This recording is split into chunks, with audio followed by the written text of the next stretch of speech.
Ooh, I look just like Buddy Holly. Well, sort of. It's mostly the glasses. But I am in Texas. I'm just not in Lubbock, Texas, the birthplace of Buddy Holly, who wrote not one, but two of the songs from this week's episode, Peggy Sue Got Married. Of course, one of those songs is Peggy Sue Got Married. The other song is Peggy Sue, which Buddy Holly performed with the Crickets and was their second hit. Born Charles Hardin Holly, that's H-O-L-E-Y, during the Great Depression on September 7th, 1936, Buddy, as his mom called him, became a central and pioneering figure of mid-1950s rock and roll. He was born into a musical family and learned to play guitar and sing alongside his siblings. At just 16 years old, Holly made his first appearance on local television in 1952. The following year, he formed Buddy and Bob with his friend Bob Montgomery in 1955. And later that year, after opening for Elvis Presley, Holly decided to pursue a professional career in music. He opened for Presley another 2 times that year, and when Holly opened for Bill Haley and the Comets, he was spotted by Nashville scout Eddie Crandall, who helped him get a contract with Decca Records. It was through this contract that his last name erroneously omitted the E, turning our beloved songwriter into the Buddy Holly we know today. Unhappy with Bradley's musical style and control in the studio, Holly approached producer Norman Petty in Clovis, New Mexico, and recorded a demo of That'll Be the Day, among other songs. Petty then became the band's manager and sent the demo to Brunswick Records. I wish I could say the rest was history, but there is so much more. So That'll Be the Day was released as a single in September 1957, and its success was followed in October, just a few weeks later, by another major hit, Peggy Sue.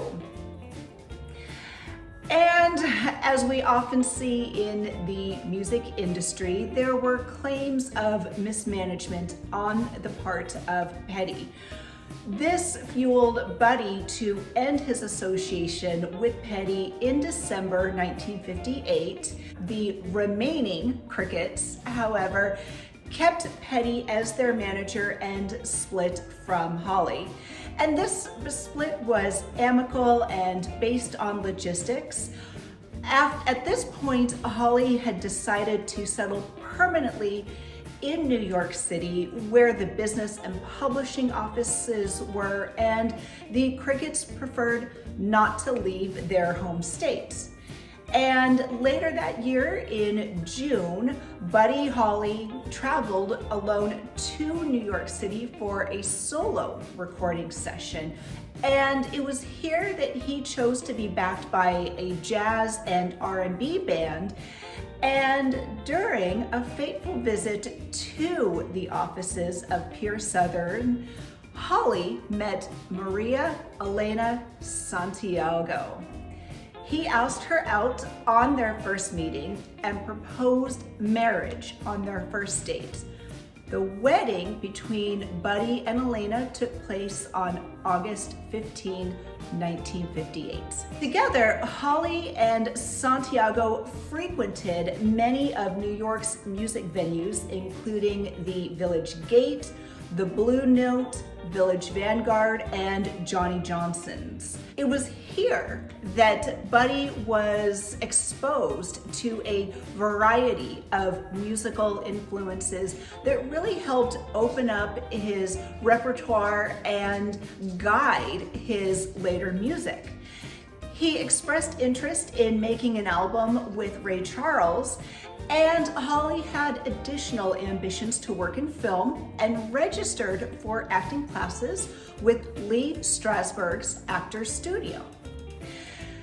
And through all of this, Petty was still holding money from Buddy Holly and the Crickets' royalties, forcing Holly to form a new band and return to touring to support not only himself and his new bride, but also to give him the cash output for the musical ambitions he had aspired to. And with his star rising, Buddy made a second appearance on The Ed Sullivan Show, and soon after began touring Australia and then the UK. In early 1959, he assembled a new band consisting of future country music star Waylon Jennings on bass, famed session musician Tommy Alsop on guitar, and Carl Bunch on drums. And with this new group, he embarked on a tour of the Midwestern US known as the Winter Dance Party. The Winter Dance Party began in Milwaukee, Wisconsin on January 23rd, 1959, and was set to cover 24 cities in as many days with no breaks. The amount of travel involved created logistical problems since the distance between the venues had not been considered when the shows were being booked, and instead of going maybe in a straight or circular line, the tours just kind of zigzagged and crossed different interstates throughout the Midwest. Adding to this problem, unheated tour buses. So at different points throughout the Midwestern Dance Party, the buses broke down, they froze. The tour buses created some problems. On February 2nd, before the band's appearance in Clear Lake, Iowa, Holly chartered a 4-seat Beechcraft Bonanza airplane for Jennings, Alsop, and himself. Holly's plan was to fly to the next venue in Moorhead, Minnesota through Fargo, North Dakota.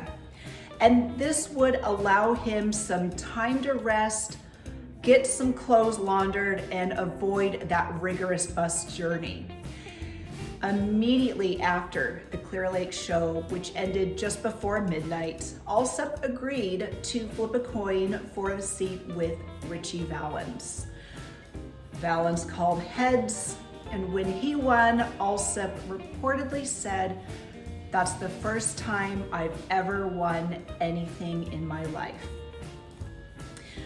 Alsop later opened a restaurant and bar in Fort Worth, Texas called the Heads Up Saloon.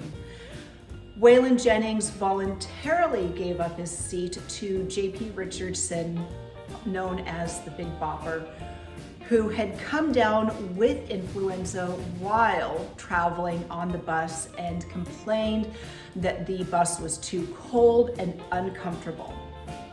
The pilot, Roger Peterson, took off in inclement weather without the aid of navigation equipment that we have today.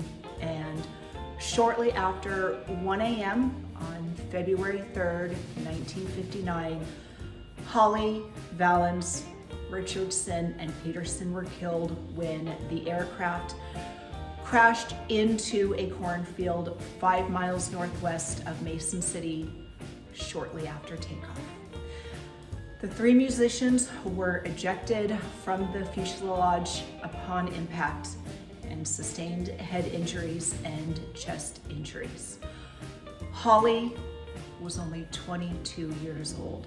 When the plane crashed, wreckage was strewn across many yards of snow-covered ground. While his other belongings were recovered immediately, there was no record of his signature glasses being found. They were presumed lost until in March 1980, they were discovered in a Cerro Gordo County Courthouse storage area by Sheriff Gerald Allen. They had been located in the spring of 1959 after the snow had melted and had been given to the sheriff's office. They were placed in an envelope dated April 7, 1959, along with the Big Bopper's watch, a lighter, 2 pairs of dice, another watch, and were misplaced when the county moved courthouses. The glasses, missing their lenses, were returned to Holly's widow, Santiago, and they are now on display at the Buddy Holly Center in Lubbock, Texas. Holly's funeral was held on February 7th, 1959 at the Tabernacle Baptist Church in Lubbock. The service was officiated by Ben D. Johnson, who had presided at the Holly's wedding just months earlier. Holly's body was interned in the City of Lubbock Cemetery, and Holly's headstone carries the correct spelling of his surname, Holley, and a carving of his Fender Stratocaster guitar. Santiago watched the first reports of Holly's death on television. The following day, she suffered a miscarriage and was unable to attend her husband's funeral. Holly's mother, who heard of the news on the radio in Lubbock, Texas, collapsed in her kitchen. Because of Elena's miscarriage and the Holly's family's grief, in the months following the accident, news agencies implemented a policy against announcing victims' names until after families are notified. Buddy Holly left behind dozens of unfinished recordings. The last known recordings made in Holly's apartment were his last 6 original songs. In June 1959, Coral Records overdubbed 2 of them with backing vocals by the Ray Charles Singers, along with studio musicians to simulate the established cricket sound. The finished track became the first posthumous Holly single, Peggy Sue Got Married, released in 1960, the same year as the events of the movie. In 1959, John Lennon and Paul McCartney saw Holly for the first time when he appeared on Sunday night at the London Palladium. The two had recently begun their musical association and studied Holly's records, learned his performance style and his lyricism, and based their act around his persona. Inspired by Holly's insect-themed crickets, they chose to name their band The Beatles. Lennon and McCartney later cited Holly as their main influence. And of course, one of the biggest legacies of Holly's passing was Don McLean's popular 1971 ballad, American Pie, that lamented the day the music died. And McLean dedicated his album to Holly, and in 2015, McLean wrote, quote, "Buddy Holly would have had the same stature musically, whether he would have lived or died. By the time he was 22 years old, he had recorded some 50 tracks, most of which he had written himself. And in my view, and the view of many others, Buddy Holly and the Crickets were the template for the rock bands that followed. Tall, bespectacled, and with a gawkiness he never lived to outgrow.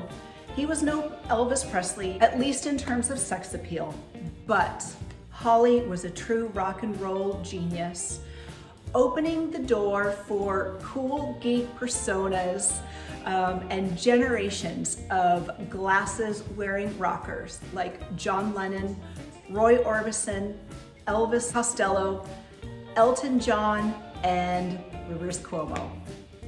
He was a trailblazing innovator whose remarkably short career, he spent just 18 months at the top, left a legacy that endures today. Holly wrote his own material. With his band, The Crickets, he pioneered the 2-guitar, bass, drums, and vocals format for rock bands that would be adopted and still practiced today. Buddy Holly was among the first class of the Rock and Roll Hall of Fame inductees in 1986.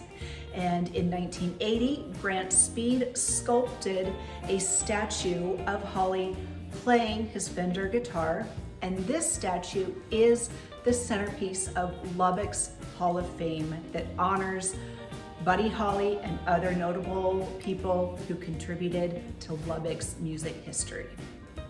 Although Buddy Holly's career was short, as the first major artist to play a Fender Strat, Holly had a massive influence on future guitar gods like George Harrison, Eric Clapton, and Jeff Beck. And even today, the Texas rocker's influence persists and is unlikely to fade away anytime soon. Go ahead and strum that subscribe button so you never miss anything from the Real Relationships podcast. We appreciate your listenership, your viewership, your support. Caguary continues, of course, with Peggy Sue Got Married. Check out that episode on Apple or Spotify, wherever you get podcasts. New episodes of the Real Relationships podcast drop every Thursday, and new episodes of this show premiere every Thursday on YouTube as well. Thank you, and we look forward to seeing you soon.